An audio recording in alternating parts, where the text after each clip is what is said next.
And now Chapman trying to end it right here against Gonzalez, the lefty hitter. Here's the 0-2. And a pop-up into left field. Long run in Duran. He is there. He makes the catch.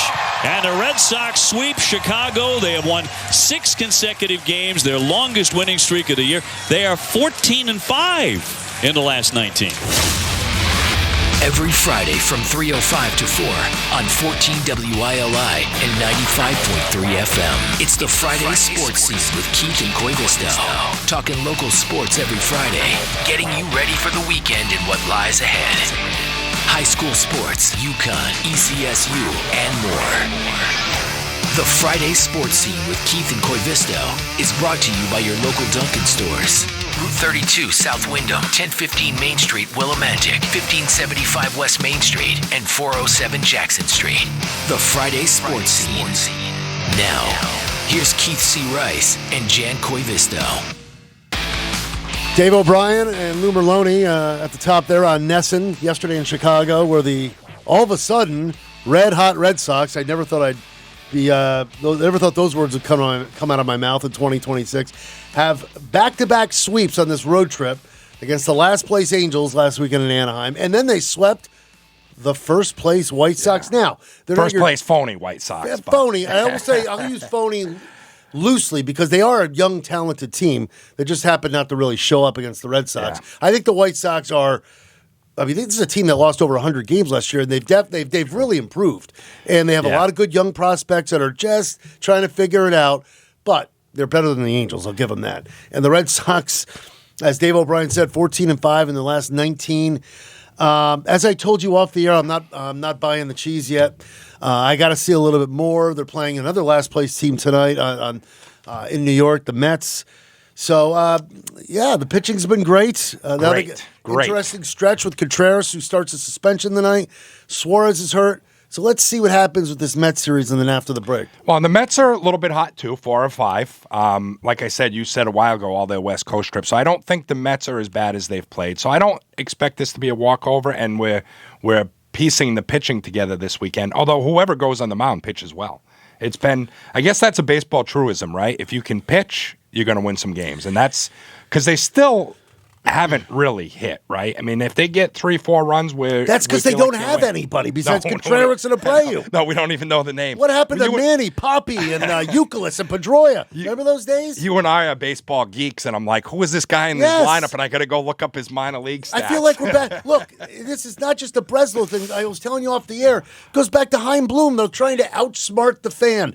Watch what I'm going to bring this Brett Harris guy over from the Athletics, who you baseball nerds don't know. We know who he is. Yeah. They're bringing him over to plug the holes. I get it. But what happened to go to make a trade for like a bat that we've all heard of that's going to help this team? No disrespect to the Changs and the Sieglers. Yeah, and you the can disrespect. I mean, listen, they're playing. Yeah, so, but don't you want to see guys like Steve Pearce is a great example in when they won the World Series in 2018. Dave Dombrowski, but he went out and got a bat that people know who could make a quick impact, you know? Well, and they're in the danger zone. They're going to really have to figure it out. Well, they got till the trade deadline to figure it out because they're, that 2.5 back from that joke of coveted third wild card joke spot. Of a third wild card spot. Give me a break. But so that's the little issue now is these. I don't know. Somebody's got to make the decision because Sonny Gray they're probably not going to keep after this year. Do you go Chapman? Get that bat and say, hey, we're going to make a real run? Or do you trade the other way around? It's a tough decision. And it is a very tough decision. I will tell you right now. Do you trust Craig Breslow with that decision? I certainly don't. I don't, but it feels kind of like the players, and especially the pitchers, man, these young lefties just great performance after great performance. Yeah. It's like they deserve some help now, and you deserve a bat in lineup to see if they can be real. You're right, and I love the pitching. I love the 3 young lefties they got with now Early's on the IL for a little bit. You go, look, throw Suarez in there too, who's also hurt. Yeah. Early, Bennett, Tolley, and Suarez. Those are 4 pretty solid lefties. And then you throw, who am I missing? Gray's been Gray. ridiculous. I'm sorry, Gray, of course. So you're right. That's got to be top 5 pitching in baseball. The defense is actually has improved, which is something that's been a joke for the Red Sox for years, for the past 5 years or whatever, on and off. But for heaven's sakes, you play your home games in Fenway Park.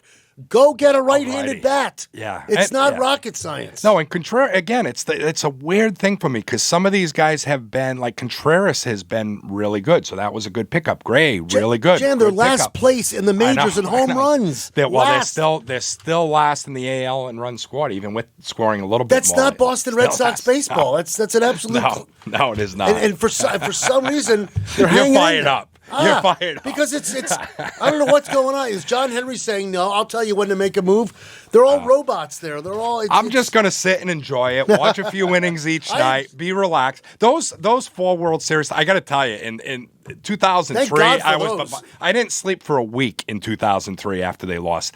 Now, I watch the games. I have a little fun. Well, I cheer for them, but, my heart doesn't go up like it used to. I still have a passion for them, but I'm just not as great. You still seems like you're a 2003 I don't. Actually, I fan. don't. When they're on, I'm actually watching documentaries. I'm not even, I say, if something exciting happens, let me know. I'm not sitting there watching inning by inning. This team is not entertaining. No, but they're not entertaining whatsoever. I guess it's because of the winning. They've become more likable. Like I want to watch. I want to watch Bennett pitch a few innings. I want to watch Tolley pitch a few innings. And I'll watch a few innings. I'm not sitting there. If you think I'm fired up, I am a little, but I'm not sitting there watching. I barely turn it on. No, I turn them on every night. But yeah, I'm not 1 through 9 watching now because they're 7 games under 500 still. I'll be honest, a lot of times I'll switch when their offense is coming up. I want to see him pitch.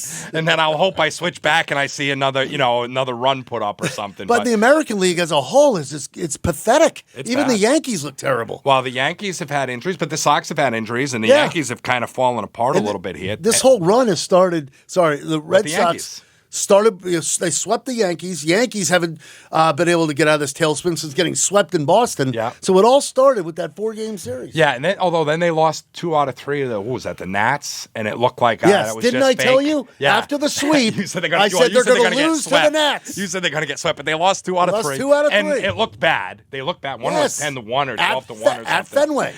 So, and then California, and then you're like, they're last place. But like you said, the White Sox, maybe they're a little bit phony, but in the AL, everybody's phony, except maybe Tampa, although I don't really buy Tampa either. No, I buy Tampa's got great pitching. But they're not going to get that big thumper either because they're not going to spend the money. So, yeah, they pitch well. They play well when they're in front, but to me, they're not going to win it.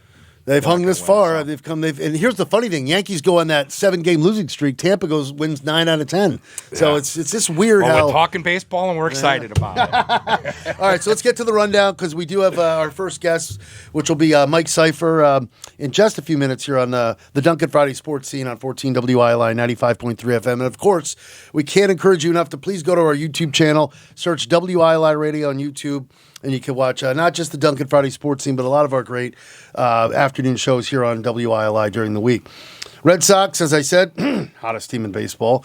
But they did this same thing to us last year. 6 straight wins, looking for 7 straight tonight in Queens as they take on the last place Mets. Sonny Gray against Nolan McLean, that is.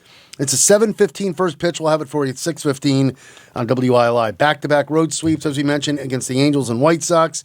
And Wilson Contreras will begin his 5-game suspension for the June 30th fight against Washington, but he will participate in the All-Star Game and the Home Run Derby.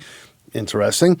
But keep an eye on the Sox as they come out of the break with those Tampa Bay Rays at Fenway. Oh, yeah, that's after the break. And we won't be here a week from today because the Sox and Rays will be playing doubleheader, right? Doubleheader for a makeup game. So no Duncan Friday Sports Scene next week.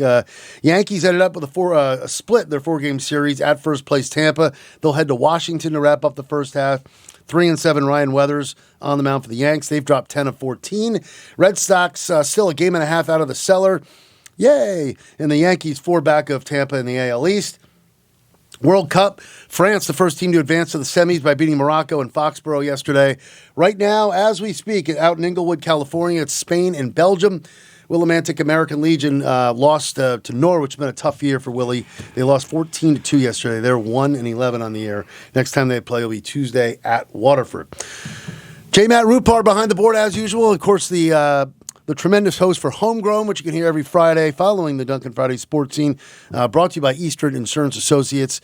What do you got on the agenda for Homegrown today, Matt? Let's see. I have this band, Lugnot from Coventry, the Huntress and Holder of Hands from Haddam. This band's Zoo Front from New Haven, Jaron Gaia, he's a Wyndham native, And Marvel of Decay out of Norwich, and I think Spencer Haddad is the guitar tech for David Foster, so shout out to him. Very good, very good. Looking forward to that. Homegrown. Oh, did you pass on the numbers on to? Yeah, I got them. I got them. Yeah. I just thought of it. No, I was prepared. I was prepared. Well, This isn't my first rodeo now. I'm almost a radio veteran now. Well, when Jan steps in here, him and I start catching up about sports or other stuff during the week, and I'm thinking, did we pass the numbers on to Matt? Yeah. Well, as Matt's doing that, we got to remind, we got to talk about, of course, Duncan. Couldn't do the show without Duncan. Big thanks to Jerry and the crew at all the locations: Route 32 South Wyndham, 1015 Main Street, Willimantic, 407 Jackson Street, 1575 West Main Street, where they got the $6. I just did the $6 meal deal the other day. I'm doing the Dunkin' Latte as usual right now. They got of course, the Dunkin' Refreshers, Cloud Lattes featuring the Marshmallow Cold Foam. Big thanks to our friends at Dunkin' in South Wyndham and Willimantic. My son came home yesterday with 3 refreshers because he wanted to try all 3. So he came home 3 for himself. He took a little bit of each and then he kind of spread them out a little bit. But again, no, just for me, it's not my thing. But the kids, my kids all love Dunkin'. They go every time we're with them and it's the morning, we're stopping at the Dunkin'. God, I know. And Nick, and sometime in the afternoon too. No Nick Erlins. Yeah, I'm always there, mainly in the afternoon. No Nick Erlinson this week, but Nick is known to come in with those refreshers himself. every week. Hear him splashing around. Refresher and a jersey that we don't know. That's right. All right. Nick will probably be back with us. Well, we won't be here next week, so 2 weeks from today. All right. Do we have Mike Sypher? Longtime local reporter Mike Sypher. It's great to finally, I got to thank Jan for setting this up, getting you on the Dunkin' Friday sports scene. It's Keith and Jan, and thank you so much for coming on, Mike. It's that time of year we got to get creative with the guests, little storytellers, because, there's no high school or college action, so it's time to kick back on the back deck and, with a nice cold beverage and reminisce, shall we say. Mike Sypher. Well, I know I'm a little bit older now, Keith, but I've never been called a backdecker here. I'm the back deck of life. So. Well, hey, first of all, before we start, I just want to congratulate Jan. You had a great season with your Plainfield High girls hoop team. Terrific job. And Keith, thank you for not just me, but a lot of people in town that the job you do, not only on the radio station, but throughout the community. Just kudos to you, pal. Awesome. Thank you, Mike. Thank you. That means a lot coming from someone like you. Really appreciate that. And all the hard work you've done throughout the years. And, of course... Labor of love, I'll tell you that. What was that? I said it was a labor of love, I can tell you that. Oh, we saw it. We felt it, too. And, of course, we heard your voice on WILI for many years with those Eastern games you called with Wayno. And I mentioned to Wayno that we were going to have you on soon, and then Jan officially booked it up here. And I think he told me to remind you if you could tell the story, because we'll just get right into it. He's laughing already. Is it the trip to Virginia in your Ford Escort? Is that it? That is one. I have a legal pad here. By the way, I'm out in my car because we have a 13-year-old Shih Tzu, my wife Kathy, my daughter Hannah, and I. She thinks she's an 80-pound Doberman, and I thought if I was in the house, we'd be interrupted. But that is so funny that Wayno pointed that out because what a memorable trip for many, many, many reasons. Well, do tell some of the highlights if you can. Okay, well, it's 1998. Eastern swept through their regional. It won the Little East tournament, won the regional, booked a trip to Salem, Virginia. And Wayno and I decided to ride down to Salem, Virginia together. So, of course, I'm driving. I had a little 3-cylinder Geo Metro. Basically, it's like a lawnmower engine. That's right, Geo Metro. Yeah, and fire engine red. And Wayno is 6'40", for God's sake. So he looks like he's sitting in a clown car. Drives with his knees, too. So, he cuts tape with his knees, too. Yes, I've witnessed all that. I've witnessed that. Yep. So we're driving down to Virginia, and we had a great time down there, and Eastern just blew through the competition and ended up beating Montclair State 16-1 in the championship game. There was, if you could have a better trip, I can't imagine it. But it was funny. Wayno and I roomed together as well, and so he had to, had to take care of his throat and everything, and he'd be doing his exercises and everything at night, and I'd be at the desk writing copy. I had to write like 3 or 4 stories a night after the game. Was he gargling or something? Was he gargling? No, he has this little thing where he, tones his throat and everything, and gets ready for the next day, and basically just takes care of himself. And so the first night there, he asked me, "Are you going to write late?" And I'm like, "Yeah, I am. I'm going to be up 2:30 in the morning and everything." So, and I knew that I might give him a hard time. So I went out and I wrote in the hallway, sitting down in the hallway. Wow, look at you. I did that. I did that every night while we were down there, except for the last 3 nights. This maid, and I tried to find a story. She found me there and felt bad for me, and she set me up in the hotel lobby, and she gave me snacks, soda, and coffee, and everything. I ended up writing a column about her, and I can't remember her name. But the most memorable thing about her, Jan and Keith, is that she predicted who would win that tournament. And the way she did it was by the way that the boys, the young men from all the different parts of the country, the teams treated her. She goes, those New Jersey boys, they're just plain rude. Portland State boys, they leave their rooms a mess. Cal Lutheran boys, they're terrible. Those boys are animals. But your men from Connecticut, gentlemen. They always say hello to me. They call me by name. They put their laundry by the door. Oh, that Mr. Holowati, he's so nice. She predicted, yeah, see him in the dugout when they're down by 2. I was going to say, I don't think he was called nice very often. A great coach, but nice, he probably didn't hear a lot. but it was just the funniest thing how she predicted who would win by how the young ball players treated her. So I thought that was terrific. And it's something that deserved a story, and I'm glad I wrote it. Yeah, that sounds like a great story. A little bit of human interest there, and he did a lot of those. You got to give Mike credit. And that's just an example of a tremendous writer right there. Right. You meet this maid. Next thing you know, you're doing a human interest. Your human interest stories were phenomenal, by the way.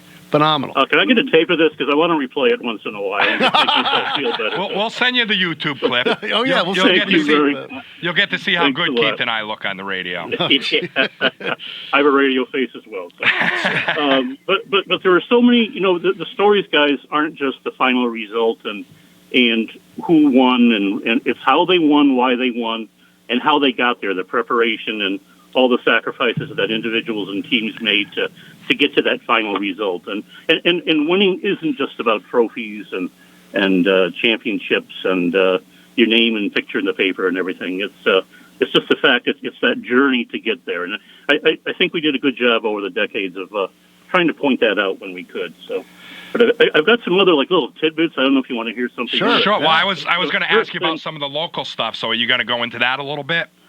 I think so. Yeah. Go ahead. You can just roll. Then we don't need to ask tidbit anything. Tidbit away. All right, just pop my mic when I'm done. We'll keep quiet. That's radio talk. How about that, Keith? That's good. There you go. Back in the first state title I ever saw on the high school level was the Coventry High girls, and they had a wonderful coach, Ray Dimmick, a gentleman. He was terrific. He taught me so much because I was new then, didn't know it. I mean, I knew sports. I love sports, but he taught me the game within the game and everything. And was this had a great season, Was this basketball? Coventry High girls hoop. Coventry High girls. Okay. Yep. Go ahead. Yep. So I covered them all year, and I was a rookie though. And then one of the veteran reporters wanted to cover them in the semis because they were playing Westbrook, who had not lost a game. I want to say it was 48, 50, or 52 straight games. And I was, I wasn't high enough the totem pole to get upset about it. I was certainly sad. I was bummed out because they're not going to beat Westbrook and then go to the state final. They're just not going to. Westbrook hadn't lost in 3 years, 2+ years. So I'll be darned, Coventry beat them. They beat Westbrook, and then I got the gig for the title game. And Coventry and Coach Dimmock, they beat Colby Cathedral and by 2-3 points and everything. And I'm like, boy, I got the bug now. I want to follow these local teams and get involved and everything. The very next year, Coventry High boys, Ron Badstubner. I don't know if you guys have heard of him. Terrific coach, a real serious old-style coach. And he had a wonderful player the year they won the title, Jack Ayer. I don't know if you've heard that name before. Remember that name.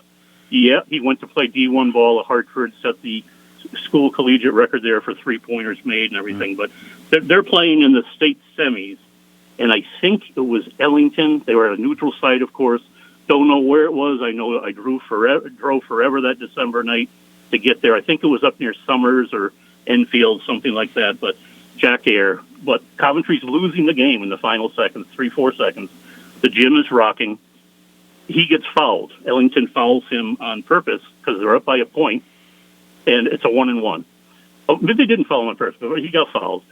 So they called a timeout before he went to the line for the front end. Jack Ayer doesn't go back to the sideline right away. He goes to the water fountain, takes a sip of water.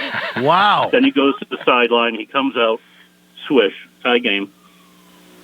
Ellington calls a timeout again. Ice him for the second one, set up strategy for the rebound if there was one. There wasn't one because Jack decided to go over. He still needed another sip of water. Took a sip, came back, swish again. Oh, my God. Coventry wins. Then they go on and beat Talent by 6-7 points in the Class S state final to win the championship. So here's tiny little Coventry winning girls and boys state titles in 87, 88, 88, 89. And that really, again, that lit a fire under me to keep following this along and keep following other programs. Longtime local sports reporter Mike Sypher with us here on the Duncan Friday Sports Scene on WILI and the WILI Radio YouTube channel. You know, Mike, it's so funny that you bring up Coventry. So ironic because I don't know if you check in with us on a Friday afternoon or here and there, but as soon as, I'd say towards the end of the high school season, we had a lot of focus on Coventry because they're just so good at all these sports. It came down to the point where we had the athletic director on because we want to see what's in the water in Coventry. So it's funny that you bring up Coventry to kind of help you catch the bug there. So yeah, Coventry to this day is it's unbelievable. And those state finals, even Mike, were at neutral sites back then, right? There was no Mohegan Sun, obviously. No, they had to choose a high school gym big enough to handle it. Yeah, I don't know when the big venues. I know the another state title I went to, Kenny Valier. Obviously, you talked to him quite a bit. Yep. You know, quite a bit about a real Renaissance man. And if you bought stock in Skittles 20 years ago, you made a fortune because that guy can go through Skittles on the sideline. But Kenny, I covered both of his state titles with the Wyndham High girls, and the first one in 2005 that was at Central Connecticut State University, and then all the games, the championship games, went to Mohegan Sun, which they deserve huge thanks because that's a terrific place, as you know, Jan. Yeah. Terrific place to go to a game. And it's just a big-time feel.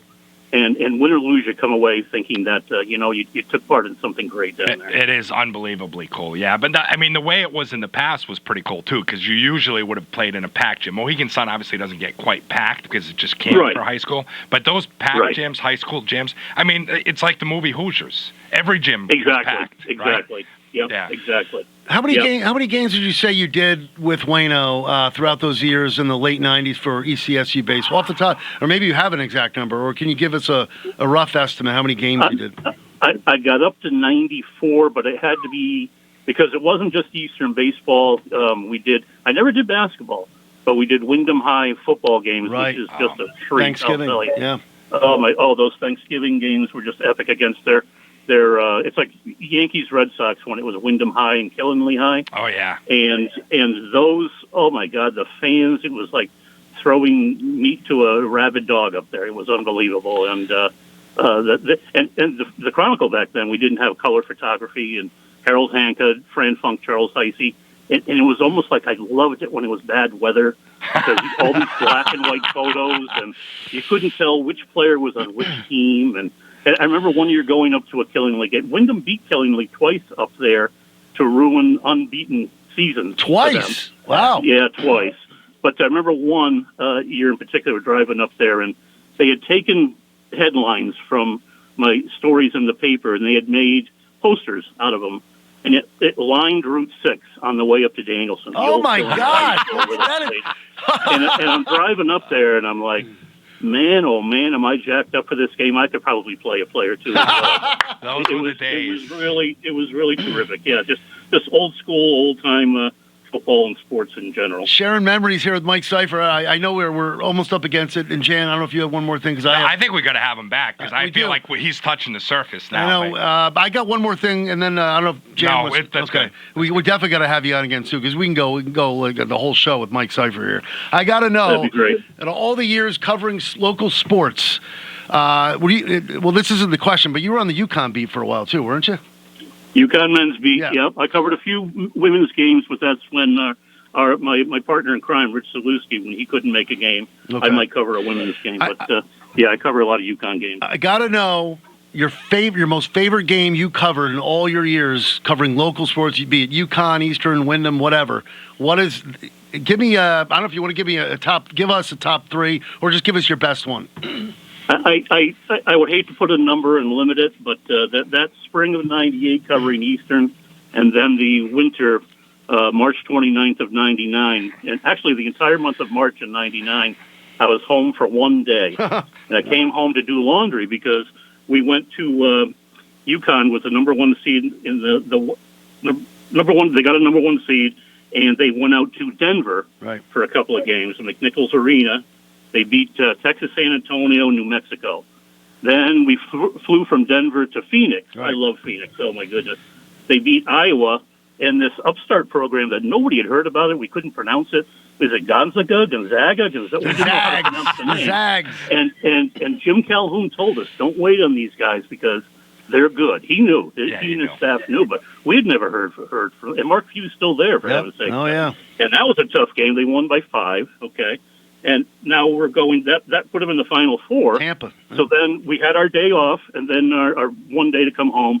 Then we flew down to Tampa, St. Pete. And that, oh my gosh, what a time that was. That was a week where beautiful hotel room, the pool's right there. I'm writing stories out by the pool. They bus you to the game. They bus you back and everything. They beat Ohio State, Jimmy Calhoun's old friend, Jim O'Brien, to get to the championship game, which they had no chance to win. We all know that, I remember it. 9.5-point underdogs and 5 NBA would-be NBA players, and oh my gosh, can UConn hang with them? Can they hang with them a little bit? And they were down by 2 at the half. And I should mention too, they had breakout media sessions the day before, so you go to the left field corner and you talk to the players and everything. And I almost ruined UConn's chances because Jake Vostel had a tender ankle. He came out of his breakout session and he goes, "Hey Mike, how you doing? Hey Jake, good luck tomorrow." Blah blah blah. I step on the back of one of his feet. No! Oh, my God. He kind of does a little false step. He turns around. He goes, I'm okay. And I'm like, oh, my God almighty. God. I just ruined UConn's chances. Sounds like a Curb Your Enthusiasm. Yes, Larry yes. David, I Trip would Shaft. have, I would have had a few more days off to do laundry. Anyway. What was it like? At the end of the game, I'm sorry to jump in, but the atmosphere was just amazing. And Khaled El-Amin jumping up on the scores table. Shocked the world. The world and the tears from the players and just the enormity of what they did. With Ricky Moore locking down, Trajan Langdon scores 25 points, but Elton Brand was held, he had a nice game, 15 points, 13 boards, but they kept him in check. And Rip was Rip. They couldn't stop him. Richard Hamilton all over the place. And it was just the epitome of a team. And the bench won the game that day because Duke, they only had 8 points off the bench, all by one player, Corey Maggette. Yep. UConn had 4 guys combined for 17. They win by 3. They have a 9-point advantage. They had a little bit more depth. They didn't have maybe the star power. They did have star power, but not that top-tier NBA stuff, except for Rip. And but just they shocked the world. They really you're good. Giving me chills. And my wife got me this huge panoramic photo of the game. We got a piece of the floor and everything. You can see all my buddy, our fellow professionals down there on courtside and everything. And it was just spring of 98 through the winter of 99 was just a magical, memorable time. I'll never forget it. And I will say one more thing about that UConn-Duke game. It's so crazy that UConn was 9.5-point underdogs, and UConn, is that right? Yeah. And UConn and Duke were 1-2 all year. UConn was so disrespected in that going into that game. Yeah. But a funny thing, though, I look back a little bit, going through that season and stuff, they only had 2 losses in the regular season, Syracuse, Miami, both at Gamble. But then they go to the Big East tournament. They may never have gotten that far to face Duke or go to Denver, Phoenix, and Tampa St. Pete because they beat Seton Hall in the first round of the Big East tournament by a point, 57-56. Wow, that's right. They lose that game. They don't go on and beat Syracuse and St. John's to win the Big East tournament title. They're maybe a number 2 seed. And they go somewhere else. They get a different drawer. They never get a sniff of the title game. But thanks to that 1-point win over Seton Hall and 8 more, and you're talking title. First one for Jim. Mike, great job. I wish this was like the quickest 15 minutes ever. We definitely got to have you on maybe in a couple weeks just to tell us some more stories. I'm sure we could. I'm sure you got plenty more for us, right? I've got more legal pads. I can jot down some notes and just let me know if we're on vacation or somewhere. We can still do it by phone, right? I love the legal pad reference. That's awesome. That's awesome. Oh, Mike, my wife wants me to get rid of some stuff. I have so many piles of stuff around the house, but it's not going anywhere. Shout out to Kathy too and the fam, and thank you so much for a few minutes, Mike. Thank you, guys. I really appreciate it. Thanks, Mike. The legendary Mike Sypher, longtime local sports reporter here on the Duncan Friday Sports Scene on WILI. Thank you, man. I know we're a little behind. We got John Schiffner Yes. assistant coach of the Brewster Whitecaps of the Cape Cod Baseball League. On the other side, the Duncan Friday Sports Scene with Keith and Koivisto on WILI. This is Ian Eagle, and this is the Duncan Friday Sports Scene on 14 WILI and 95.3 FM. All right, Keith and Koivisto back. Duncan Friday Sports Scene. Take you right up until 4 o'clock. Again, big thanks to Mike Sypher. We're going to get him on again soon. Time to bring in our second guest here. Again, another great job by the coach, Jan Koivisto. From the Chronicle, we bring in Jan's former coach at Plainfield High School and now the assistant coach of the Brewster Whitecaps of the Cape Cod Baseball League. It is a pleasure to welcome in John Schiffner. Hello, Coach. How are you? Very well, thank you. How are you? Thanks for a few minutes. And before we get into it, there's a lot to talk to you about, a lot of things. But what was it? Give us a little flashback of what was Koivisto like as a player back in his Plainfield days? He was a good player, very good player, excellent pitcher, played a little first base, second. We moved him around, and a hell of a basketball player as well. It was a pleasure to watch Gan play, and just a pleasure to have him on the team. I've said before that us Plainfield kids, when you're 16, 17, we didn't realize that we had you and Aramoni as basketball and baseball coaches, and how lucky we really were on the knowledge you guys had and still have. Thank you. It was very kind of you. You mentioned Bobby. I miss him terribly. Yeah, me too. So one thing I didn't ask Jan, and where did you go? For those who are a lot aware of Coach Schiff here, where was your next step after Plainfield, Coach? Plainfield. I stayed at Plainfield for quite some time. I got out in 2013, and I had been in the Cape Cod League for a long time at that point. But in 2014, I went to University of Maine, then went back to University of Maine in 2017, 18, 18, and 19. But otherwise, I left the Chatham A's in 2017 and just said, okay, looks like this is it for Cape League. And then, unfortunately, a very dear friend, Jeff Trundy from the Falmouth team, was sick. He had gotten cancer, and we were very close. And I asked him if he wanted some help for that summer, and it was the most surreal. Anything you could, just surreal is the best word I can come up with. Just being with a friend, a baseball friend, a dear friend, and helping him through his final season. And unfortunately, he passed that following winter. But it was great for both of us, and it was a great experience. And then the coach from Brewster, Jamie Shevchak, called and said, I see you're back. He saw me over the summer. He said, so you're back coaching. You interested in helping us out? And I said, yeah, let's do that, because it's a little bit closer than Falmouth. Falmouth is like one of those places you can't get there from here. Where Brewster, I could walk to the field, and I could walk to almost all the fields in this division, so it's great. So one thing we got to bring up, because immediately whenever I think Cape Cod baseball, I think of that, yes, it was a cheesy movie, but I enjoy it very much. The Summer Catch that came out in 2001, so what was that, like 25 years ago. Jan reminded me, brought it to my attention. I don't think I knew, and as many times I've seen this movie, Coach, Brian Dennehy's role is you, correct? Yeah. That's amazing. How about that, huh? Brian Dennehy from Woodstock, Connecticut. Tell us a little about that, a little background. Sam Weissman, who did Family Ties, he was the producer and director of Family Ties, lives in Chatham during summer, and just said, hey, I think it'd be a great idea to do a movie about the Cape Cod League and, tie it into a chick flick or a, love story. And he approached me and says, well, I got this idea. Can you help me? And I said, sure. What do you want? He says, I don't know. And I said, I'll give you full access. You want to come in the dugout and listen and, go right ahead. So Sam put together the script, and it's a kind of a funny twist to it. He had the script that was accepted by a major production company, but they said they wanted to choose their person to be the lead male role. And Sam said, no, I've already got the guy. And they said, no, we want this guy. Sam goes, no, I want this guy. And they're like, so Sam, the project basically dropped. Sam wanted to have Matt Damon play the role of Freddie Prinze Jr. eventually played, because Matt Damon is a native New Englander. Right. He hides it very well. He's got a classic New England accent. So the project kind of sat for a while, and then Mike Tolan was his name. He did a number of movies and so forth. He also was in One Tree Hill. He did the movie, a football movie. I can't think of it right off the bat. So Mike came to visit Sam. They were friends. Sam brings Mike to a Cape League game, our Cape League game, and he goes, "Wow, this is really cool. This could be something for a movie." So bingo, Sam goes, "Let's talk." And they they had some tweaks to the script, and off it went. And you say what you want about it, and there is some pretty cool scenes in it. And, young men and young ladies probably liked it a little bit. I loved it. I thought the baseball part was good. I thought Freddie Prinze actually, for a smaller guy, looked like he could throw the baseball. Sure. And the Matt Lillard character was awesome. That was great. Awesome. Yeah. And complaining about the wood bats, I imagine, is probably something you really hear, right?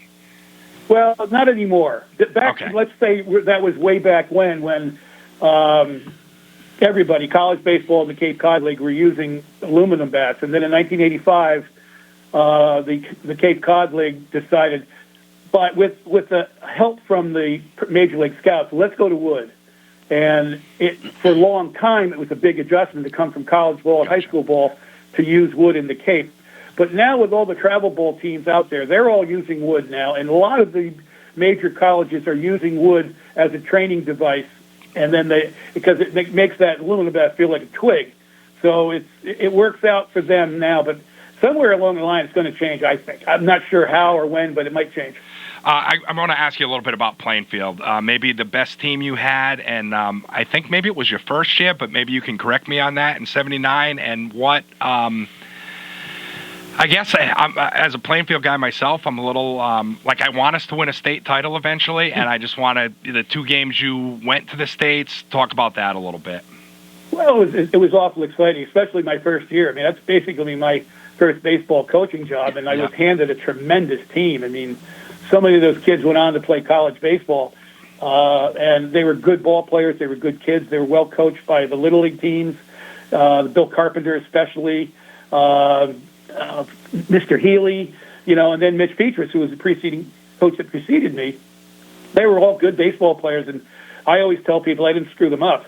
And we went to the final game, and there was controversy at that one where we thought we threw a guy out at the plate, but we would have gone into further extra innings. But what are you going to say? And then I would have to say probably my second best team might have been the team that went to the state finals against Waterford in '88.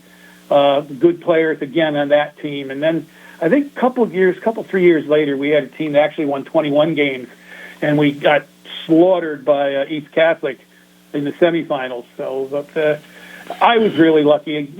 Like I just mentioned, some of those gentlemen, they were tremendous Little League coaches for these guys, and it wasn't hard. They knew a lot of the fundamentals, and they knew more fundamentals than some of these monkeys we have to deal with now. Well, I want to follow up to that because I'm glad you said that about Little League, because I think even probably at the end of your playing field career, you noticed that I feel like we knew stuff, and you fine-tuned what we did, but we knew where cutoffs were. I've went to a couple playing field high school baseball games this year and a couple others, and not just playing field.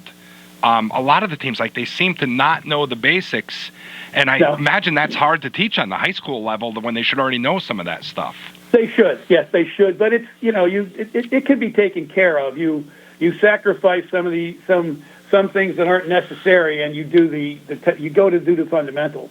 Instead of 5 or 6 ground balls, you do 56 ground balls or something like that. You make sure they know how to do the fundamentals. You make sure that they know how to run the bases properly. And I'm struggling with this team this year. I mean, it's amazing how poorly coached a lot of these college players are. And there's multiple reasons why. The coaches are out recruiting. You got teaching assistants and interns and what have you, running practices, and maybe one coach is there and the others are out recruiting. So it shouldn't be that way. I mean, I was taught fundamentals by one of the best coaches in New England when I was in college, and he made sure we knew it. We knew the game. We knew when to do things. We knew when to not do things. And the less mistakes you made, it's the less bases you give the other team. We're talking to a Cape Cod Baseball League legend here on the Duncan Friday Sports Scene on 14 WILI 95.3 FM and the WILI Radio YouTube channel. Assistant Coach John Schiffner of the Brewster Whitecaps from the Cape Cod Baseball League. You've coached more than 1,000 players. You're a Hall of Famer. You've coached a lot of major leaguers too. You got any stories of some well-known guys that you've coached that have crossed paths with you? I'll tell a funny one. All right. It is my best Cape League story. Evan Longoria played for me in 2005, and wonderful kid, great kid. Still stay in touch with him, just awesome. And I have a team meeting, usually every game because you want to say, okay, the bus leaves this time, so-and-so's pitching tomorrow, the bullpen's this, and all of a sudden I see Evan rolling his finger like, hey, hurry up. And I'm look at him, what's the matter? He says, I got my eye on that blonde over there. Well, they're 21 years old, full of hormones. Well, wait, hang on. Which one, Ev? The one in the red. The one in the red. I said, oh, hi, Sarah. She goes, hi, Uncle John. Oh, no. Did he play that day? Oh, well, no, it gets better. This gets better. They never hit it off. She kind of wandered around and kind of hung around another pitcher from University of Georgia. And, okay, fine. So go ahead 6 months. It's now June of 2006, and it's about 3 a.m., and I get a phone call, and it says Longoria. What the hell is he calling me now for? So I said, hey, man, what's up? Hey, Schiff, the Rays picked me in the first round. They gave me $6 million. Tell Sarah she screwed up. That's an awesome call to get, even without the other tie-in. That's still awesome. They called it. As a longtime Red Sox fan, I'm sure Jan can back me up. Longoria was a Red Sox killer. Oh my God. Yeah, he was without a doubt the best player I had. And he walked in and he just said, "Here I am, and look out." And that was the 05 team, which was probably my best team. And I had an infield of Evan, Todd Frazier, and Chris Coughlin, and they switched them all around between second, third, and short. They all made it to the big leagues. 2 of them were rookies of the year. Evan MVP. I mean, it was, and I had other guys in that team. I think 9 kids from that team made it to the big leagues. That's crazy. One last thing, and this is a little bit fanboy of me because I grew up with the '70s Sox. What is fishing with Bill Lee like? He's a character. Oh, he's a character. Well, I'll give you another story. Bill's great guy. I met him. His lawyer did a book in the Cape Cod League, and Bill, he introduced me to Bill, and Bill comes down and calls ahead and says, "I'm coming fishing. Great, we can't wait to see him." So the first time we're out in the boat, and one of the people on the boat with me says, "Hey, Bill, have you ever made up with Greg Nettles?" Well, as a matter of fact, I have. And he whips out his wallet, and he says, "Look at this. I've got Greg Nettles' baseball card in my wallet, so he can kiss my butt the rest of my life." Oh, my God, that is fantastic. Well, he broke his arm, right? Broke his arm in practically, yeah. Wow. So then one more Bill Lee story, if you indulge me. Bill said in 1968, then Commissioner Bowie Kuhn sent an email. It wasn't an email, it was a regular letter, to every Major League Baseball player with the list of all the illegal drugs that they could use. No. And Bill said, I had to write him a letter back and said he missed 2. Oh my God, Coach! We wish we could have more time. We're out of time, but we gotta get you on again. Oh my goodness gracious! I'm sure we just touched the surface. The surface with these stories, and I would love it because I've never met a microphone I didn't like. Hey, continued success with the Brewster Whitecaps, and we'll definitely keep following you. Thanks for a few minutes. Oh, it was great. Thank you so much. Thank you, Coach. Thank you. We'll send you the YouTube link too. Thank you, Coach. Oh, excellent. Thank you. All right. Great job, Jan. Yeah, he awesome. Again, 16, 17. You don't know what you're being coached by. You know what I mean? And we knew then he was assistant. He was coaching, I think, in the Cape Cod League, not managing yet. But we were spoiled. I mean, he knows. He's forgot. I feel like I'm a baseball guy. I can't even. He's forgotten well more than I'll ever know. Assistant coach of the Brewster Whitecaps in the Cape Cod League, the legendary John Schiffner, our guest, along with Mike Sypher. Just, again, credit to Jan for booking those. Great storytellers. A few minutes left here on the Duncan Friday Sports Scene. Yeah, we're in that time of year where you're probably going to get some more storytellers on because there's no college, no high school action, and you can only talk about the Red Sox and the Yankees so much. But we will get, other Red Sox Yankee people on as well as we get deeper into the baseball season. Before you know it, the Hall of Fame will be here. But in our last few minutes, we want to set aside some time because it happened. We weren't here last week. The Brown Tatum thing. I'm starting to hear a bunch of stuff where, look, and I'm a Jaylen Brown fan. I will say this. My favorite player. And I think I think was it Nick that was with me. I think Tatum's slightly better than Brown. I think they made the right decision. Yeah, I agree with that. Did I want to see him break? Look, I'm starting to believe. I'm hearing it from all over the place now that these two didn't get along, Tatum and Brown. And it was time for one of them to move on. Stevens probably said after 9-10 years, hey, I've given you guys plenty of time to try and work this out. We got a championship.